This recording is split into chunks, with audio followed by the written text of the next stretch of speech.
Nous avoir choisi pour vous informer. Bonjour à toutes et à tous et bienvenue à cette édition de la mi-journée que nous débutons avec cette sortie médiatique de la haute autorité de lutte contre la corruption et les infractions assimilées Halcia pour dresser le bilan provisoire de l'enquête menée 2 mois durant concernant l'identification physique des enseignants contractuels du Niger. Faisons le point de cette sortie avec Ibrahim Mamalawali. Il vous souviendra que la haute autorité de lutte contre les infractions assimilées Halcia, en collaboration avec les ministères en charge de l'enseignement et la gendarmerie nationale, a lancé une vaste opération d'envergure nationale afin d'identifier et de mettre hors d'état de nuire les délinquants, dilapidateurs des fonds dans le secteur de l'enseignement. L'objectif principal de cette mission est d'identifier physiquement les enseignants contractuels sur leur lieu de travail. Avec l'accroissement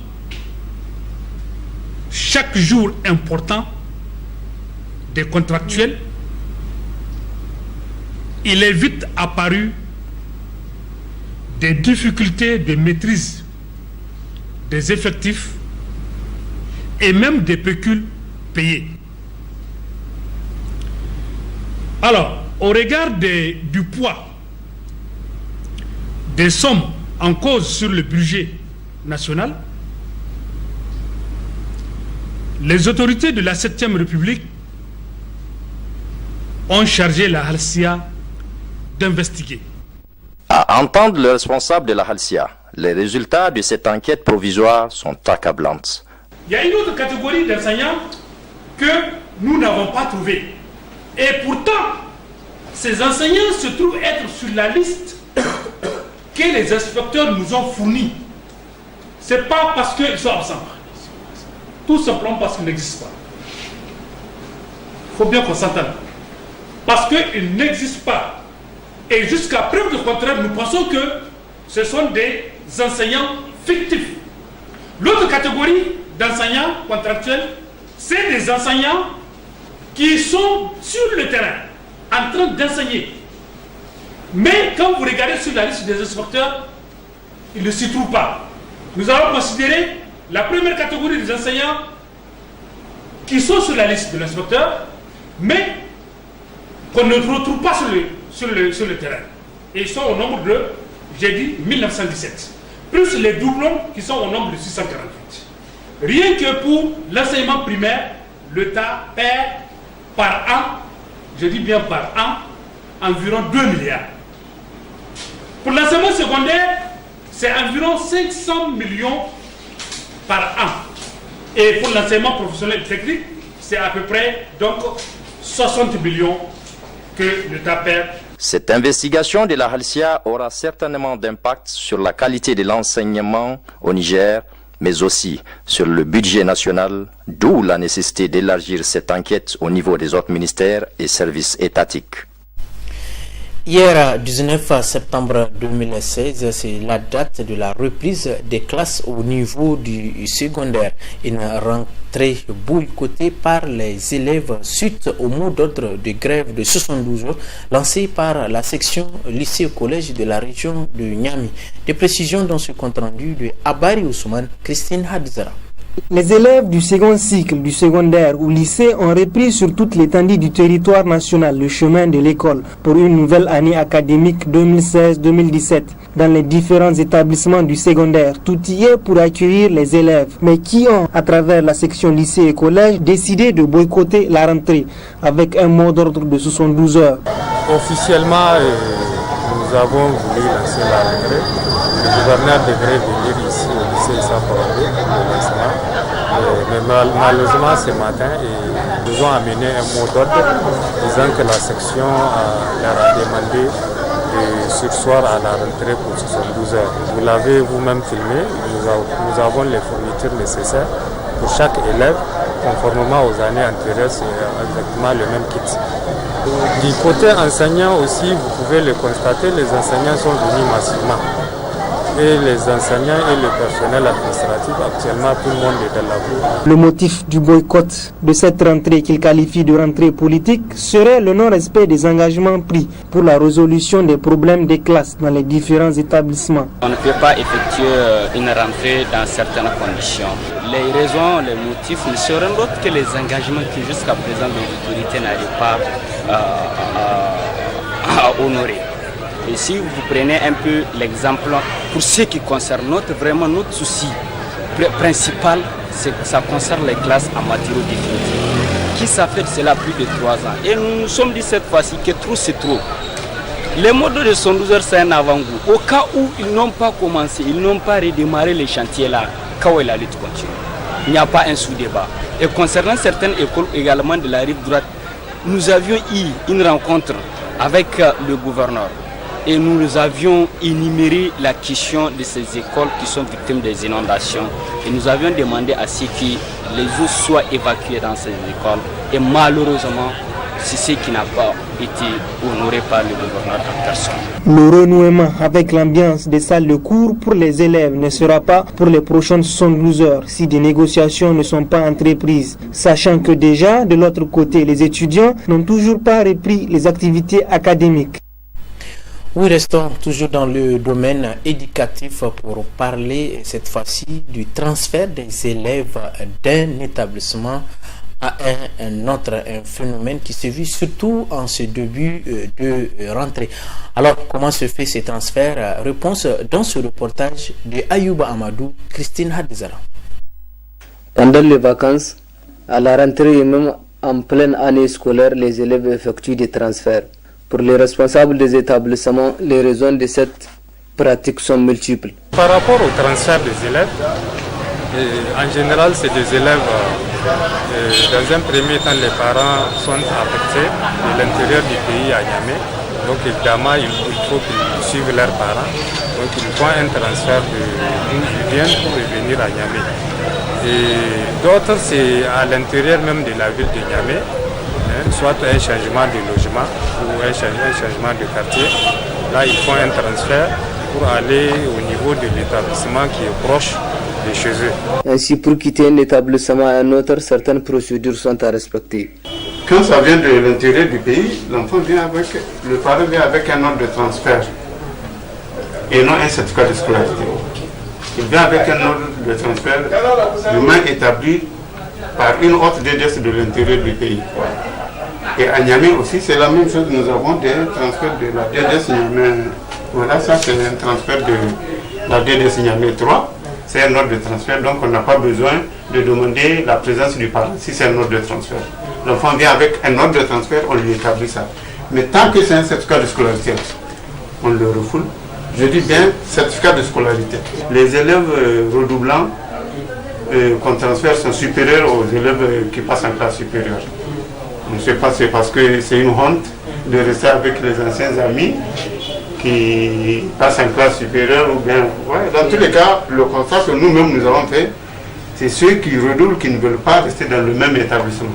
Le transfert est une situation que vit les responsables des écoles. Cette pratique n'est pas sans conséquence car elle conduit à la saturation de certaines écoles.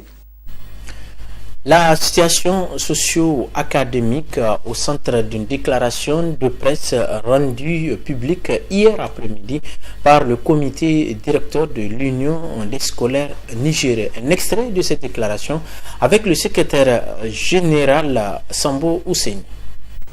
Le comité directeur de l'ISN s'indigne du silence complice du président de la République face à la situation catastrophique que connaît l'école nigérienne. Les étudiants à l'université des Anders, Maradi, Tawa, sont victimes d'injustice dans le paiement de la subvention car ils sont toujours à l'attente depuis plus de 3 mois.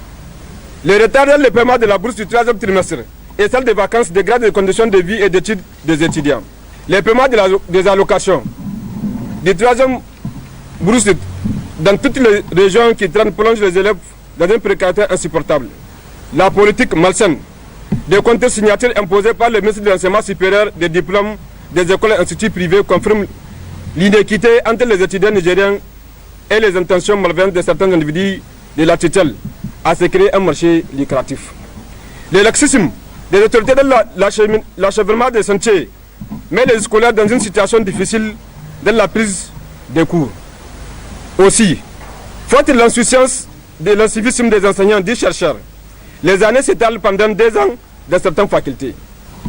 Au vu de toutes ces situations, entretenues expressément par un gouvernement peut-être sans objectif ni priorité, le comité directeur décide de lancer un mot d'ordre de suspension de toutes les activités académiques sur toute l'étendue du territoire national.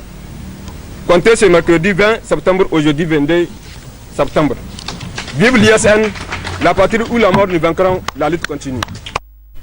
Changeant de décor à présent, le gouverneur de la région de Niamey, Hamidou Garba, a procédé hier matin au lancement de l'opération de plantation des boutures de manioc.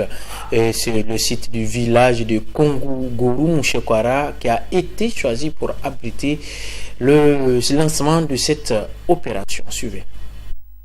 Combler les déficits céréaliers et améliorer les revenus des producteurs, ce sont entre autres objectifs visés par les autorités de la 7e République à travers l'opération de plantation des boutures de manioc sur l'ensemble du pays.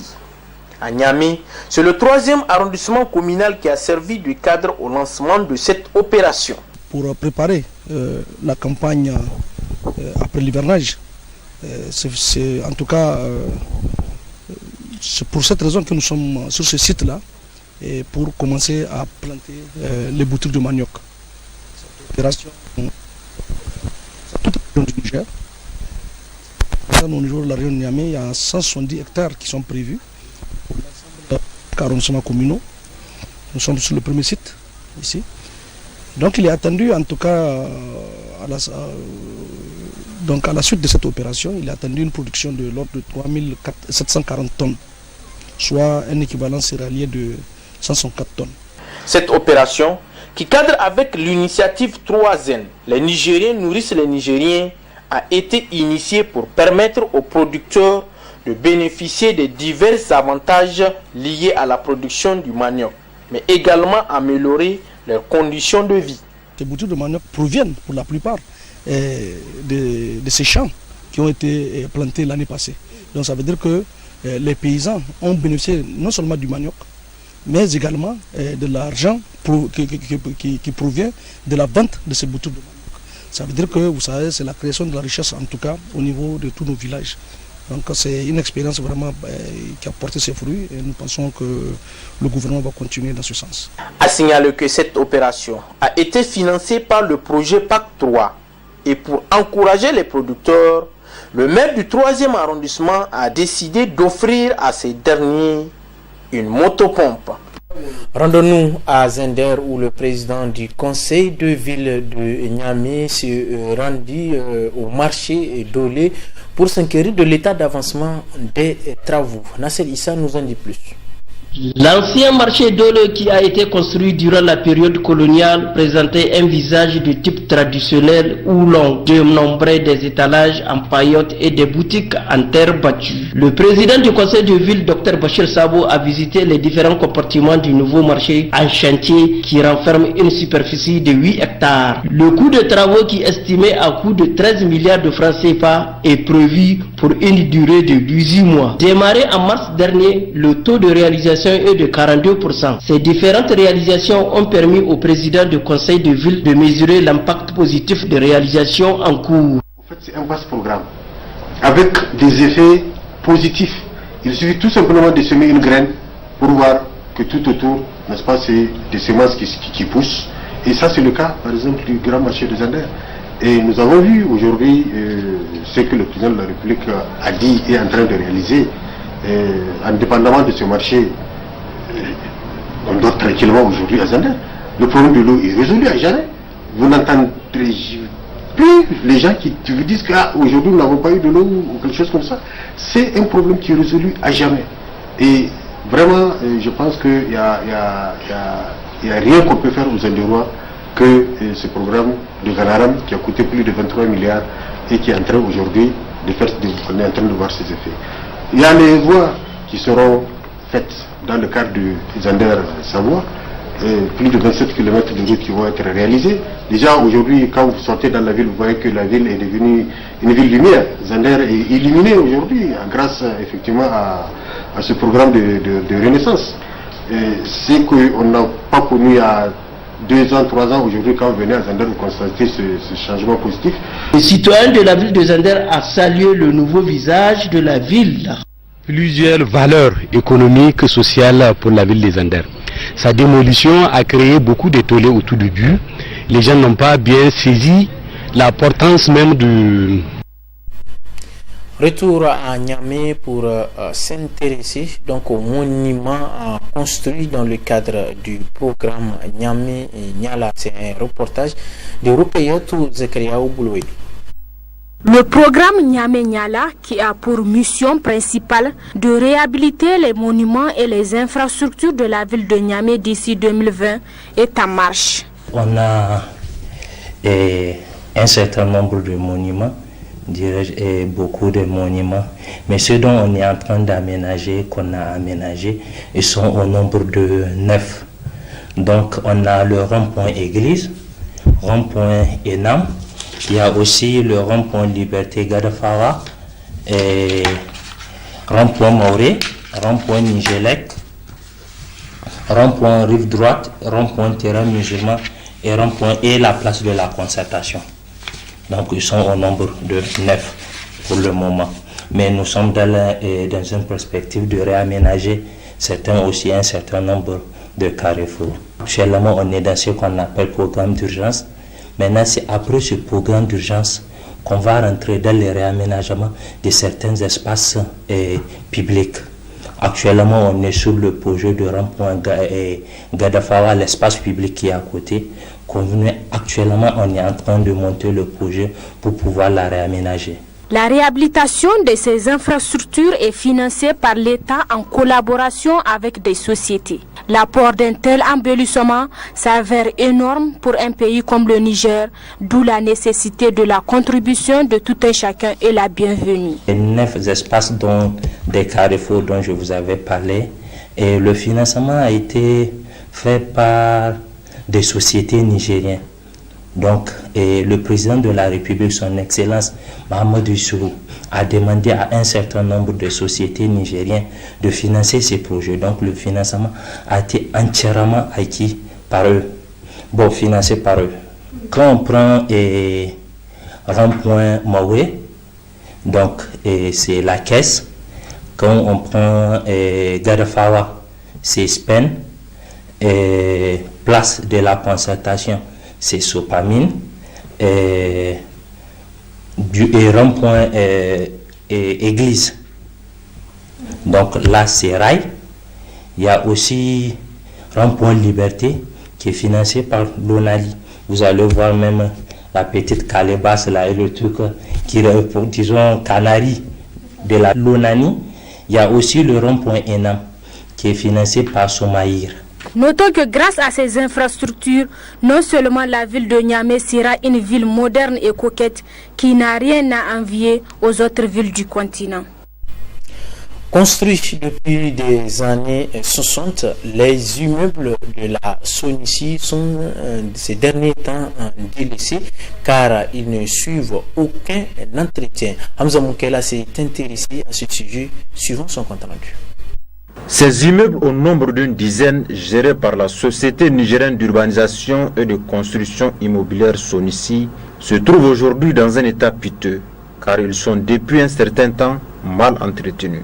Selon nos constats illustrés par ces images, certains de ces immeubles sont dans une situation d'abandon total par la Sonici. Les faits sont donc têtus. En effet, il n'est pas rare de voir des tuyaux cassés, et ce pendant plus d'une année, des eaux de robinet de toilettes qui s'infiltrent d'un appartement à un autre. Les habitants ont pourtant saisi les concierges, mais malheureusement, rien n'est fait. La Sonici préfère se livrer avec la CIN à un jet de responsabilité pour la réparation des tuyaux.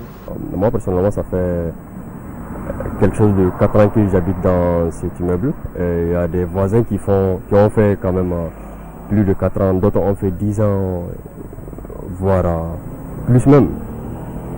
Comme vous le constatez, vraiment à chaque fois on fait face aux différents problèmes. En ce qui est de l'entretien, vraiment moi je me dis que ceux qui s'en chargent de cet entretien, ils savent pertinemment que les habitants de cet appartement, à chaque fois qu'ils découvrent un problème, ils font appel, ils font de leur mieux, ils partent, ils avisent qui de droit, ils disent bon voilà, il y a des problèmes par-ci, il y a des problèmes par-là à mon niveau, ou bien de façon générale, que comme de façon individuelle que de façon générale quoi. Mais à chaque fois on constate que souvent même s'ils font quelque chose, c'est après, c'est vraiment tard. Et généralement même, ils font sourd oreille. Moi je peux dire qu'ils font sourd oreille parce qu'à chaque fois quand on porte déclarer, vraiment ils ne viennent pas régler le problème. Comme vous voyez le problème de l'eau là qui descend, ça fait plus de 2 ans que c'est en train de descendre. Et à chaque fois, même la semaine passée, on est allé les dire, bon voilà, écoutez, il y a un problème relativement à l'eau qui tombe. Mais bon, jusqu'à présent, moi je n'ai vu personne. Et à chaque fois je suis là, tout le temps je suis là, on est là avec les voisins, on cherche à avoir des solutions personnellement même. Mais bon, jusqu'à présent, vraiment, on n'arrive pas à voir quelqu'un qui va venir venir à régler le problème. Au tas de déchets qui jonchent les coins et recoins de ces immeubles s'ajoute la question de l'insécurité et le vol permanent d'engins et autres biens des locataires du fait de l'absence très remarquée des agents de gardiennage. En attendant la réaction de la SONICI, les habitants de ces immeubles demandent à cette dernière de remplir sa part de contrat, car il est inconcevable que l'on puisse vivre dans un environnement malsain et insécurisé. Et c'est sur ce point que s'achève cette édition. Merci à vous de l'avoir suivi. Prochain rendez-vous à 20h45 pour d'autres nouvelles informations. Mais le programme se poursuit sur la télévision citoyenne. Au revoir.